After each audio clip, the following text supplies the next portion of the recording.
Hello, my name is Clement Varley. I'm a first year business studies student at Leeds Beckett University, and this is my purchasing behaviour vlog. I will be looking back on 3 purchases that I have made, relating them to marketing and consumer behaviour theories. Before we do this, we need to understand what marketing and consumer behaviour are. The American Marketing Association defined marketing as the activity, set of institutions and processes for creating, communicating, delivering and exchanging offerings that have values for customers, clients, partners and society at large. Businesses invest a lot of time and money into marketing and consumer behaviour, with each improvement and innovation increasing the success of the business. Evaluating 3 purchases from a consumer behaviour purchase diary that I conducted on the 22nd of February 2019. My 3 purchases are milk, an Uber journey and a Now TV Sky Sports weekend pass. The first theory I will be using to evaluate my purchases is the different buying situations. This revolves around the idea that there are 3 different types of problems that a consumer needs to solve: routine problems, limited problems and extended problems. Purchases that fall under the routine problem solving are often impulse, routine and regular purchases. There is a very short decision-making process when deciding whether to buy these. The milk and Uber purchases would fall under the routine problem-solving category. They are very routine and regular purchases for me.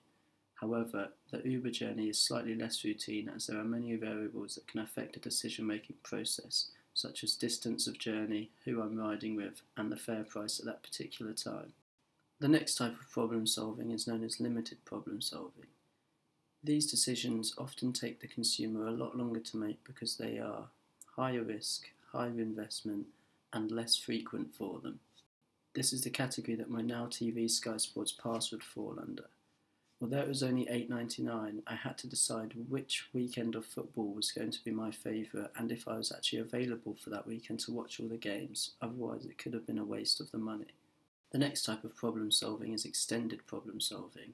Although I did not make a purchase that was extended problem solving on this day, it is a purchase that's extremely high risk, high investment and very, very infrequent for a consumer. The next theory I'll be using is the consumer decision-making process. This theory revolves around all the steps that a consumer takes when making any purchase. The decision-making process for the consumer will vary depending on what type of purchase they are making. This can link back to the problem-solving theory.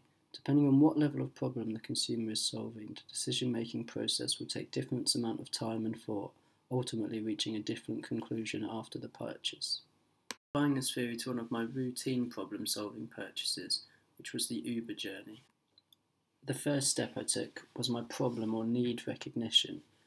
This was the need for me to get from A to B and wanting to do it in the most efficient way possible. The next step was the information search. This involved me looking at other ways in which I could get to where I needed to go. This was competitors such as amber cars, me just walking to save money, or other public transport such as taking the bus. The next step was information evaluation. Once I realised what possible options I had, I researched in which would be the cheapest, quickest and just overall most efficient way of getting there. This then led me to my purchase decision. Eventually I decided to go with Uber. They were competitively priced with all the other modes of transport and I had decided that it was too cold and far for me to walk. My next step was the post-purchase decision / behaviour. This was me thinking that I probably could have walked and just saved my money. This then contributed to step 6, feedback to prior to next decision, which would probably be next time I'm going to do the journey, I should walk it. The final theory I will be applying to my purchases is consumer involvement theory. This theory revolves around the amount of thought and effort that goes into different types of purchases, with some requiring high involvement and others almost no thought process at all.